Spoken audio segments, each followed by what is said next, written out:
buenas tardes, mi nombre es Karen Andrea Torres Roque y el día de hoy les voy a venir a presentar mis maquetas sobre las epitelios glandulares. Para entender primero esto hay que saber qué es una glándula. Una glándula es una célula o un conjunto de células las cuales su función es segregar una sustancia. Las glándulas se dividen en dos, las endocrinas y las exócrinas. Vamos a ver primero las endocrinas. Por aquí tenemos mi maqueta de glándulas endocrinas.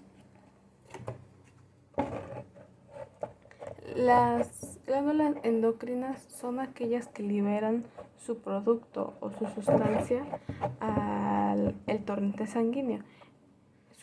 Estas secretan hormonas. Esto quiere decir que secretan las hormonas al torrente sanguíneo y del torrente sanguíneo se encarga de llevarlo al resto del cuerpo, a la parte de la que sea necesaria. Las glándulas endocrinas se pueden clasificar en dos: las glándulas de cordones, como sería esta y las foliculares, como sería esta de aquí. Los cordones los podemos dividir en dos: los irregulares y los regulares. Un ejemplo de cada uno que les voy a dar es, por ejemplo, en los cordones irregulares encontramos a la hipófisis y en los cordones regulares encontramos a las glándulas suprarrenales. Luego, folículos los podemos encontrar en la tiroides. Y eso es todo de epitelios endocrinos, de mis epitelios glandulares endocrinos. Luego vamos a ir con los glándulas exócrinas o mi epitelio glandular exócrino. Las glándulas exócrinas son aquellas que liberan productos o su secreción a diferentes conductos. Estos conductos ya están predeterminados y estos dirigen a dónde van a ser secretadas. Pueden ser al exterior del cuerpo o pueden ser ahí mismo en el interior del cuerpo. Estas no son hormonales. Las endocrinas secretan hormonas. Estas son diferentes. Estas no secretan hormonas. Estas pueden secretar otros productos, pero no son hormonas.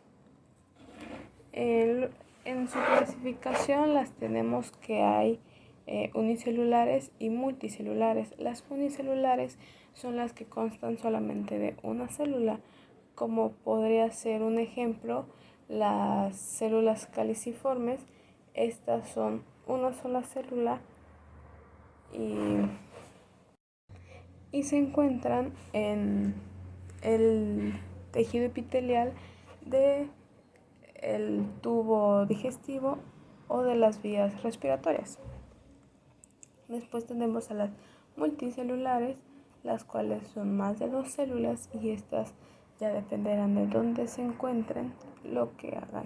Las glándulas exócrinas se pueden clasificar según la organización de sus componentes, las cuales están en simples y compuestas, y también según la forma de las unidades secretoras, que hay tubulares, acinares o alveolares, y también están las túbulo-acinares, que es como esta aquí abajo. Las glándulas se pueden identificar porque van a tener estas dos zonas. Como se pueden dar cuenta, este está hecho de un color y este está de otro color. Esto es porque en esta parte de aquí son las células secretoras. Estas son las que secretan la sustancia. Y luego en la parte de aquí tenemos a las epiteliales. Son células epiteliales que se encuentran ahí.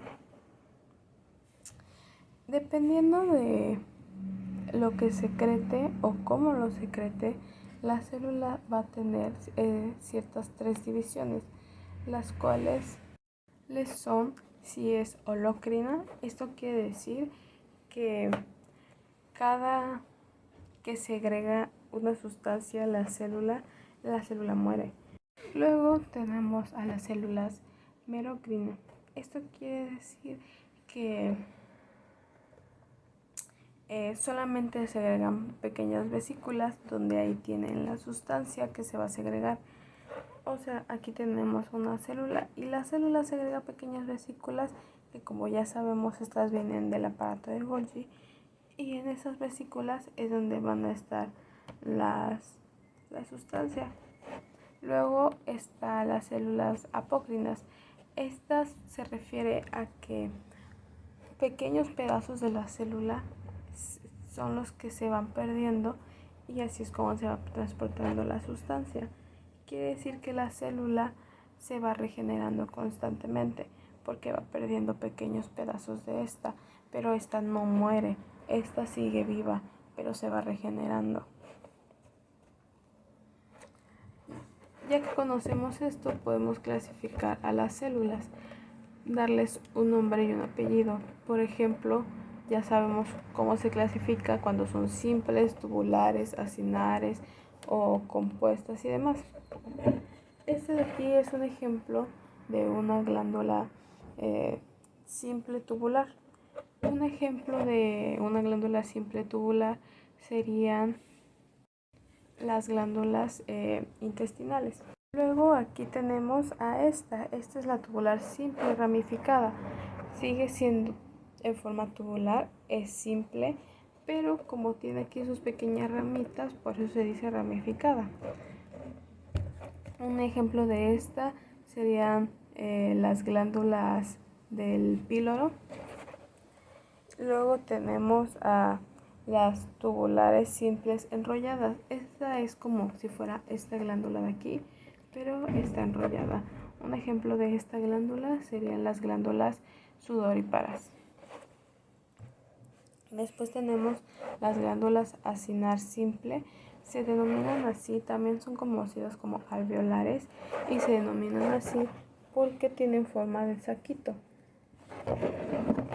Un ejemplo de una glándula acinar simple serían las glándulas uretrales que se encuentran en el pene. Después de eso tenemos a las acinares simples ramificadas, porque es acinar, es simple, pero como viene aquí sus ramitas, por eso se denomina ramificada. Un ejemplo de estas serían las glándulas sebáceas. Luego llegamos a la parte de las glándulas compuestas. Aquí tenemos a una tubular compuesta. Esto quiere decir que tiene forma de túbulo, como esta de aquí, pero son varias ramas diferentes que cada uno tiene sus diferentes túbulos. Un ejemplo de esta serían las glándulas renales. Después tenemos a la acinar compuesta. Esto quiere decir que, como ya sabemos, es compuesta, sus ramitas y todo, pero su forma ya no es tubular como esta de aquí, sino que es acinar en forma de saquitos. Un ejemplo de estas podrían ser las glándulas mamarias. Por último tenemos a las tubuloacinar o tubuloalveolares, también se les puede llamar así, compuestas.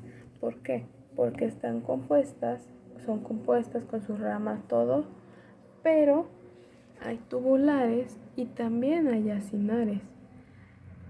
Por lo tanto, es que se denomina de esta forma. Un ejemplo de estas glándulas podrían ser las glándulas del páncreas. Y pues creo que ya es todo de mi parte. Espero les haya gustado mi presentación y que tengan un lindo día.